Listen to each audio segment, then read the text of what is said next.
안녕하세요. 이락규 목사입니다. 아브라함의 나이 99세 때 하나님은 아브라함의 이름을 아브라함으로 바꾸십니다. 그리고 89세의 사례도 사라로 바꾸십니다. 창세기 17장 1절에서 27절 두 번째 말씀입니다. 할례 언약을 하시며 아브라함을 아브라함이라고 부르신 하나님은 사례의 이름을 사라로 바꾸십니다. 왜냐하면 사라도 아브라함처럼 여러 민족의 어머니가 될 것이기 때문입니다. 사라는 여왕, 여주인이란 뜻입니다. 아브라함의 아내로서 여러 민족의 어머니가 될 것이기에 사라의 이름 역시 약속과 잘 어울립니다. 아브라함 99세, 사라 89세 때 나타나신 하나님은 분명히 그 전에 오셔서 말씀하신 것과 완전히 다른 분위기입니다.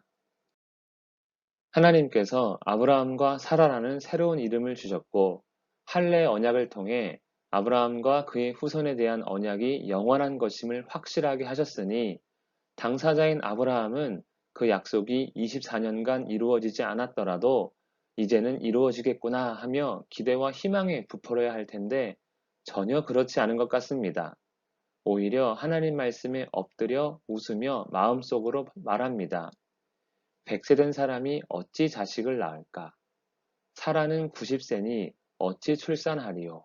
그러면서 하나님께 말합니다. 이스마엘이나 하나님 앞에 살기를 원하나이다.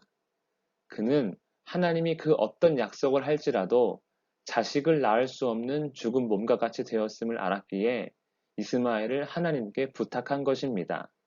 다르게 표현한다면 하나님 약속대로 하지 않으셔도 괜찮습니다 한 것이지요. 자신과 사라의 늙은 몸으로 인해 완전히 기대를 접었습니다. 하지만 하나님은 이러한 아브라함에게 말씀하십니다. 내 아내 사라가 내게 아들을 낳으리니 이름도 지어주십니다. 이삭이라 하라. 이삭의 뜻은 웃음입니다. 아브라함이 엎드려 웃은 것을 이름으로 지으셨습니다.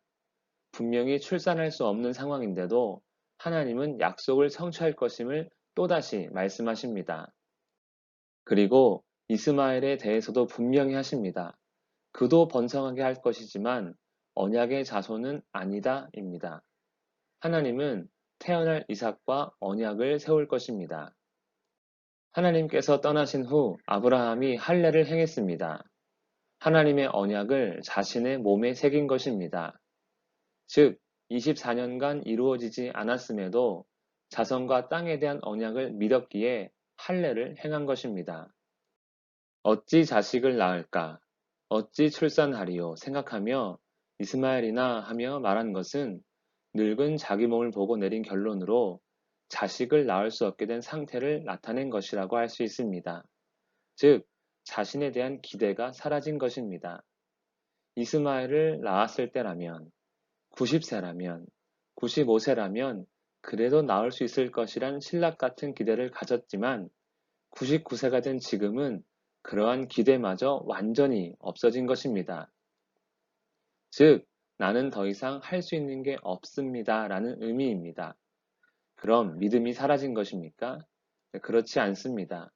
믿음은 다른 문제입니다. 왜냐하면 하나님의 문제이기 때문입니다. 자신에 대한 기대와 하나님에 대한 믿음은 다른 것입니다. 아브라함에게는 자신에 대한 기대는 사라지고 하나님에 대한 믿음만 남은 것입니다. 주시겠다 하신 이삭은 이제 100% 하나님께 달려 있습니다.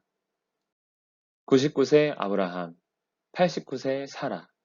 자신들의 몸에서 자녀가 태어날 확률 0%가 되었습니다. 아브라함과 맺은 언약은 이제 100% 하나님께 달렸습니다. 이러한 의미에서 할례는 하나님께 모든 것을 맡기는 그의 믿음이라고 할 수 있습니다.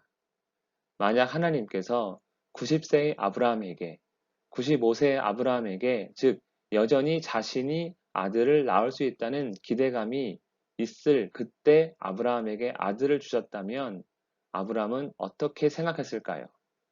100% 하나님의 능력과 은혜라고 생각했을까요? 하나님은 아브라함이 자기 자신을 완전히 포기할 때까지 기다리시며 오직 하나님으로만 언약이 성취될 수 있음을 보여주시고자 하시는 것이 아닐까 생각해 봅니다. 기도하겠습니다. 살아계신 하나님 아버지, 우리의 삶 속에 우리의 생각과 계획이 아닌 오직 하나님의 능력과 은혜로 이루어짐을 믿습니다. 우리의 약한 믿음을 붙드시고 오직 주님만 의지하며 살아갈 수 있도록 도와주시옵소서. 예수님의 이름으로 기도합니다. 아멘.